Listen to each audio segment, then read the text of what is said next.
Olá pessoal, tudo bem? Estamos aqui para mais uma das nossas videoaulas, a nossa videoaula de contabilidade pública. Na aula de hoje a gente vai estudar os ciclos orçamentários e eu vou discutir esses ciclos orçamentários naquela sequência que a gente vem estudando. Na última aula nós estudamos os princípios, que são as diretrizes básicas para a realização da da confecção do orçamento, né, na sua construção e na sua execução, e agora a gente vai falar sobre o ciclo orçamentário. Por isso aí a gente vai para para os nossos slides para a gente poder acompanhar, tá ok?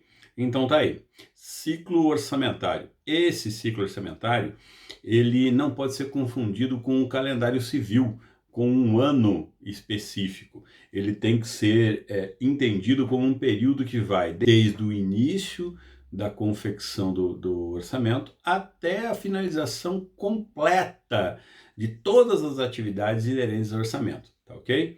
Muito bem. Existe uma divisão bem pontual de 4 fases distintas. A primeira sendo, como está aí no nosso slide, elaboração, aí o estudo e aprovação, depois a execução e, por fim, uma avaliação. Esse modelo, com 4 fases distintas, ele é chamado de ciclo orçamentário tradicional. Então a literatura trata ele como um ciclo orçamentário tradicional, com 4 fases bem demarcadas. Agora nós vamos entrar em cada uma dessas fases, vamos conversar um pouquinho sobre cada uma delas, tá ok? A elaboração, ele consiste num processo que inicia com o planejamento das atividades de todo o orçamento. A gente tem que lembrar que na utilização do ciclo orçamentário, na sua elaboração, a gente precisa usar os princípios orçamentários.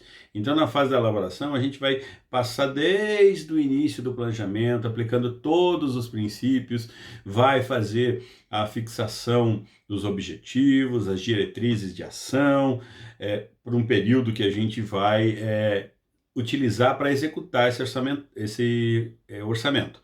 Também a gente tem que lembrar que a gente precisa, nesse processo de elaboração, falar, descrever especificamente quais são os recursos humanos, os recursos materiais e os recursos financeiros para a execução do orçamento, né?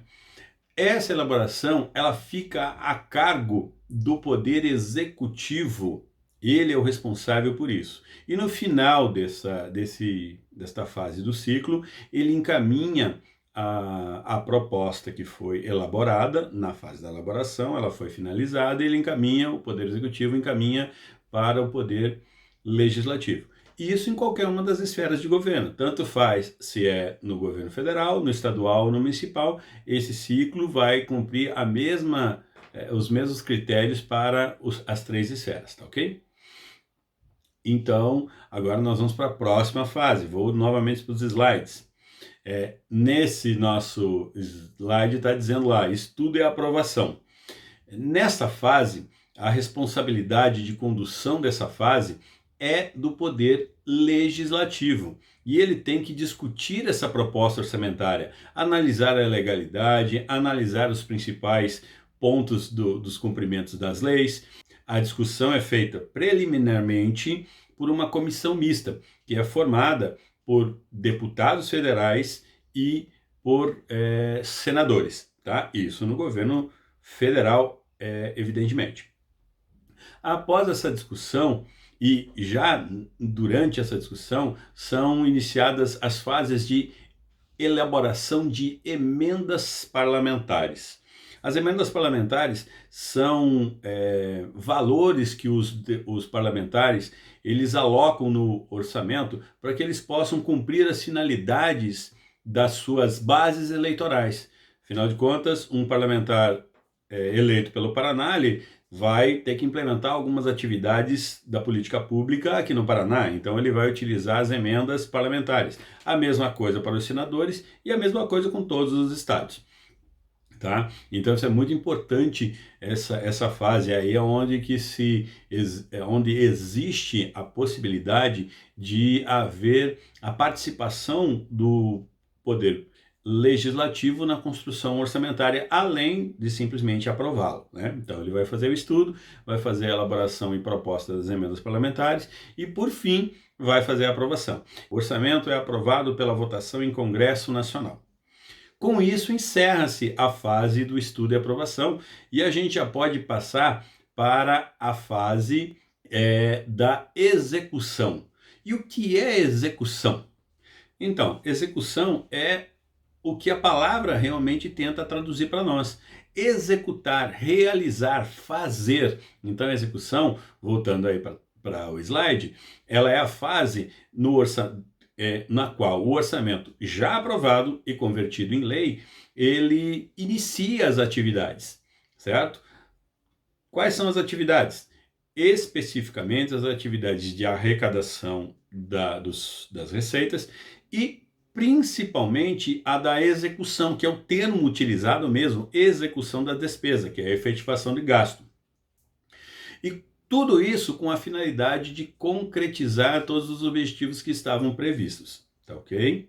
Um ponto que é muito importante da gente destacar é que a execução é realizada sobre a responsabilidade do Poder Executivo principalmente. Por que eu estou falando principalmente?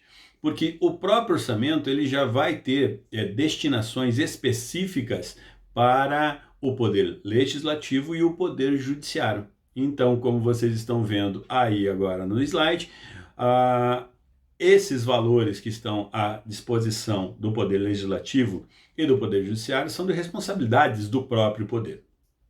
Por fim, nós vamos para a avaliação. E a avaliação consiste em verificar se todas as ações que tinham sido planejadas no orçamento estão sendo executadas e os objetivos estão sendo atingidos. Então vamos aí para o slide. No slide a gente vai verificar que essa situação é muito importante, porque com ela a gente consegue verificar se o orçamento foi efetivado.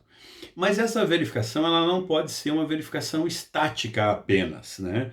Existem muitos autores que defendem que a verificação é um processo contínuo que faz uma retroalimentação do próprio planejamento, levando em consideração o princípio da flexibilidade. E essa avaliação, como vocês estão vendo aí, ela não sendo estática, ela deveria ser realizada simultaneamente com a execução do orçamento. Está diretamente sob a responsabilidade do Poder Executivo durante a sua realização. E o Poder Legislativo pode, com sua função de fiscalização, também fazer a avaliação durante o processo de execução do orçamento. Mas quando o orçamento encerra o seu processo de execução formalmente, o Poder Legislativo ele tem como função avaliar e aprovar as contas do Poder Executivo. E ele vai utilizar para isso uma estrutura que está vinculada ao Poder Legislativo, que são os tribunais de contas. Com isso, a gente finaliza a explicação dos ciclos orçamentários. Mas eu gostaria de mostrar para vocês uma figura que representa didaticamente a evolução do ciclo orçamentário. Então, vamos diretamente para os slides para verificar. Aí, está aparecendo a chamada da figura e agora vai aparecer. Primeiro, a gente vai começar com a elaboração, como um estágio. Esse estágio vai demandar ações na sua finalização, que vão passar para o próximo estágio, que é o estudo e a aprovação. Depois do estudo e aprovação, ele vai demandar mais uma etapa. Essa etapa vai passar a ser chamada de execução. E no final da execução, a etapa é a avaliação. E aí está completo o ciclo. Vejam que parece uma retroalimentação. Por quê? Porque todo o processo de avaliação ele vai colaborar com a construção do próximo orçamento e assim sucessivamente em todos os orçamentos. Ficou claro isso para vocês, gente? Que a gente tem 4 etapas num ciclo orçamentário e ele é bem maior do que um período de um exercício financeiro ou de um ano civil, tá? Mas esse ciclo tradicional com quatro fases, ele já é de acordo com as nossas evoluções do dia a dia, né? As nossas evoluções na característica tecnológica, ele vai sendo cada vez mais detalhado. Ele continua sendo a estrutura básica para podermos compreender a evolução do ciclo. Mas a literatura já fala de um ciclo chamado de estendido. O que é este ciclo estendido? Este ciclo, na verdade, é uma expressão mais detalhada da existência da evolução do orçamento, do seu início até o seu final, tá ok? Então, essa é a caracterização de um ciclo estendido.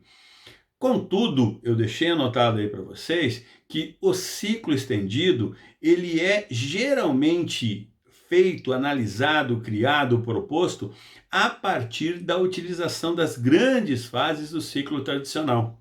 Ele vai servir de diretriz para que a gente tenha um ciclo estendido. Perfeito? Então, esse ciclo estendido, como eu tinha dito, nada mais é que um detalhamento. Então, nós vamos fazer o seguinte, vamos para um exemplo do ciclo estendido e vai passar aí, eu vou utilizar como parâmetro a lei orçamentária anual. Então, a lei orçamentária anual eu vou utilizar uma figura representativa do ciclo estendido, tá ok? Então, eu vou começar lá, um ciclo maior, onde nós vamos utilizar os detalhamentos um pouco maiores. Mas vocês estão lembrados que eu acabei de falar que a gente utiliza como parâmetro a base do ciclo tradicional. Então eu vou usar aquelas cores. A verdinha lá que eu tinha usado para a elaboração, a gente vai utilizar aqui. Então a elaboração vai começar nesse nosso ciclo estendido, com um planejamento das ações por órgão. A gente sabe que a administração pública é dividida dentro da sua estrutura de administração direta e indireta em vários órgãos. Então a gente vai utilizar esses vários órgãos a partir da estrutura existente da administração pública para fazer um planejamento por órgão para depois integrar. Na próxima fase, ainda no verdinho, porque ainda é parte de um processo de elaboração, a gente tem a preparação da proposta da própria lei orçamentária. Notem que a gente ainda não saiu da elaboração, a gente continua nele. E, como vocês já verificaram, a gente tem 3 leis orçamentárias e uma delas depende da outra ou dá suporte para a outra. Então, depois do PPA feito e a Lei de Diretrizes Orçamentárias feita, nós precisamos da Lei de Diretrizes Orçamentárias para finalizar a nossa proposta. Então, a gente volta lá para a figura e vai aparecer lá a adequação da PELOA. O que é PELOA? Projeto de Lei Orçamentária Anual com a LDO. Por que isso? Porque a LDO foi votada lá no Congresso Nacional, lá pelo Poder Legislativo, e pode ter havido alguma alteração. Então a gente tem que fazer essa adequação. Tá? Voltando aqui para o ciclo, a gente vai ver que até o dia 31/8 tem que ser encaminhado para o Poder Legislativo. Com isso, nós temos finalizado a etapa, a fase da elaboração. Agora a gente entraria diretamente na fase do estudo e aprovação. Vamos ver qual é a primeira coisa que a gente vai fazer lá? Olha lá, discussão da proposta e emenda parlamentares. Aqui poderia ser um pouco mais aberta. Poderia ter distribuição para a comissão mista de orçamento. Eu deixei dessa forma, discussão da proposta e proposta de emendas parlamentares. Depois vai diretamente para a aprovação do Congresso, depois de todas essas discussões. Por fim, ele sai do Congresso e vai para o presidente fazer a sanção. Então nós temos aí mais um elemento chamado sanção presidencial. Vejam que eu tenho 4 fases ou 4 subfases da elaboração e 3 subfases ou 3 fases ainda do estudo e aprovação. Depois disso finalizado, qual é a etapa que vem? Vem a execução. Então vamos ali para o slide para ver como que ficaria. A execução orçamentária propriamente dita. Dentro desse processo de execução orçamentária, a gente já viu que a avaliação ela pode ser dinâmica. Então aqui tem um controle e avaliação do próprio Poder Executivo durante o processo de execução. Aí esses dois aqui tem bem demarcado, 1º de janeiro a 31 de dezembro. E depois disso, o governo tem um período para começar a fazer a sua prestação de contas. Vamos ver como que fica isso aí no nosso slide. Olha lá, preparação da prestação de contas é a cargo ainda do Poder Executivo, aí o Poder Executivo encaminha isso para o Poder Legislativo, às vezes, dependendo da unidade, vai ser encaminhado diretamente ao Tribunal de Contas, mas o Poder Executivo faz o encaminhamento, há uma análise e julgamento das contas, o Tribunal de Contas analisa tecnicamente e encaminha para que seja feita a análise pelo Poder Legislativo, e por fim, existe a aprovação das contas. Aí o ciclo está completo. Mas se vocês prestarem atenção durante essa evolução que eu estou mostrando aqui, essa rodada, esse ciclo, existe uma similaridade com as 4 fases. Por quê? Porque elas são bases, são chamadas de ciclo tradicional. Essa proposta que eu voltei aqui mostrar para vocês está aparecendo lá assim, Ávila 2020, no Prelo. Isso significa que essa proposta foi feita por mim. Então, eu estou trabalhando com vocês nessa proposta, que pode ser uma proposta diferente em outro professor, em outro estudioso e assim por diante. Então, por isso que eu tenho essa citação que está aparecendo aqui, que foi feita por Ávila. E no Prelo, por quê? Porque ela ainda não foi publicada, tá ok? Bom, gente, com isso a gente termina as atividades de hoje. E eu queria passar alguns recadinhos aqui para vocês. O primeiro recadinho: não esqueçam de fazer as atividades que eu estou preparando para vocês. Elas fazem parte aí do processo de fixação dos conteúdos que vocês estão estudando. Então, são atividades dinâmicas, rápidas de serem feitas, mas é muito importante para vocês consolidarem o conhecimento. Outra coisa que eu queria deixar dito para vocês é o seguinte: se cuidem, isso é muito importante. Vocês manterem a sua saúde, manterem as ações que estão sendo divulgadas pelos órgãos de saúde, pelas autoridades de saúde. Então, se cuidem, tá? E, no mais, eu queria desejar para vocês aí uma boa semana, bons estudos, e a gente se vê na nossa próxima aula. Beleza? Um grande abraço para vocês, até a próxima. Tchau, tchau.